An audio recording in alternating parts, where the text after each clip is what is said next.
So the topic is your life's work and the hero's journey. And I just thought it would be nice if you shared a bit about what your perception of the hero's journey is in relation to your own personal journey. I mean, the hero's journey, by the sounds of it, it doesn't sound like it's an easy path to walk. No, it's not.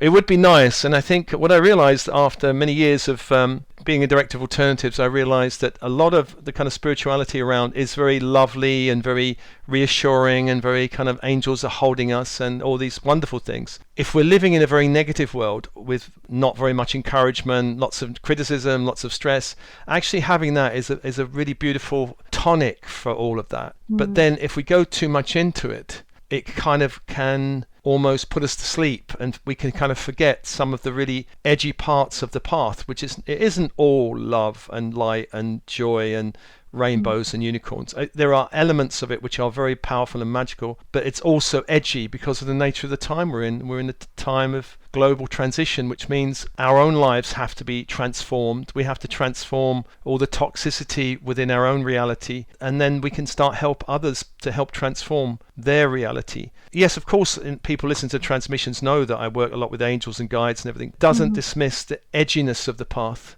You know, they say that the path is like a razor's edge, and the further you go, you can still fall off the path. One of the dangers for me is the more well known I get, the more people kind of send me lovely messages, which I'm not saying should stop it because it's lovely to receive it, but I might start believing, you know, I'm some kind of demigod, which of course I'm not. I have people around me that can kind of remind me that I'm not that. You know, there's the work, but in life I'm an ordinary and enjoy being ordinary. I think it's good to be ordinary because the path is ordinary and extraordinary. The path is around waking us up, and you know that means we're kind of the idea of the Matrix. We're asleep, and somehow we're going to get woken up. The idea of waking up is that there's a calling of some kind. Like we imagine we're sleeping, and there's some kind of calling that kind of wakes us up, and we're like, whoa, what's that? And we kind of wake up, and the idea of the calling and this awakening and this journey is that it wakes up our core resonance.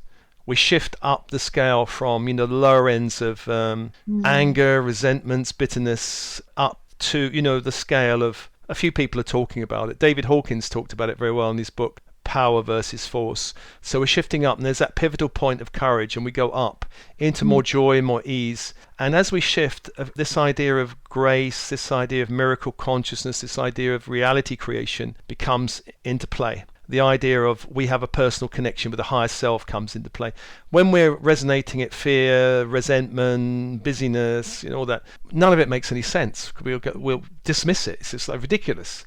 You know, it's fairy tale land, you know. So awakening is to shift us out of our old mindset into a higher frequency. It also shifts our sense of direction.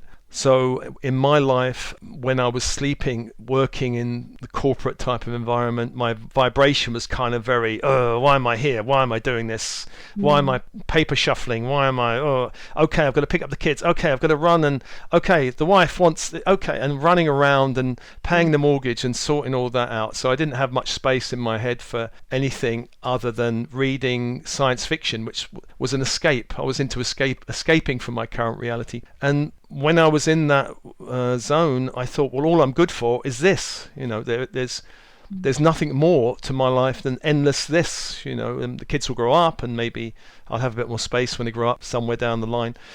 But the idea of inner potential, I had no idea about what inner potential was. So when I was sitting paper shuffling in that bank, I was overlooking the River Thames, you know, in this international banking complex. If someone had said, well, you're going to be speaking on these kind of seminars, you're going to be doing YouTube. There was no YouTube. You know, what's a YouTube? You're going to be speaking on the internet. There was no internet then. You're going to be running workshops and doing talks. I mean, I'd be like, or writing books. I mean, I would have understood writing books. I was going, you must be joking. So the idea of awakening up something that's within us, so we become more than we thought we could be. That's the journey.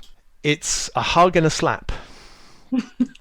You get lots of hugs, and you get a few slaps, and then you get more hugs, and then you trek up the mountain, you get a few more slaps, and that's the path. And you might fall off a bit. You know, sometimes we stray from the path, hopefully not too far, because we can make a certain amount of error on the path. It's not like we have to be perfect. There is room for error, but there's not room for big error. The big errors are where we fall completely off the path into into, somewhere we don't want to go. But even when that happens, we can still get back on the path. But the advice is try not to fall off the path. Stay on the path. And things typically which would pull you off the path would be like doing some drug thing, overdoing spiritual practice. I've seen people go into psychosis through overdoing mantra singing, for example, and then they went into psychosis, or someone went into psychosis while doing I won't name the course because it was a very intensive course, and they went into psychosis, ended up in the Priory, which is this expensive place. So I mean, that's okay because they come back on the path. Both of them are fine now, but so you can do that. But why do it if you can avoid it? If your system doesn't call you to do ayahuasca, then don't do it. If it does, then do it.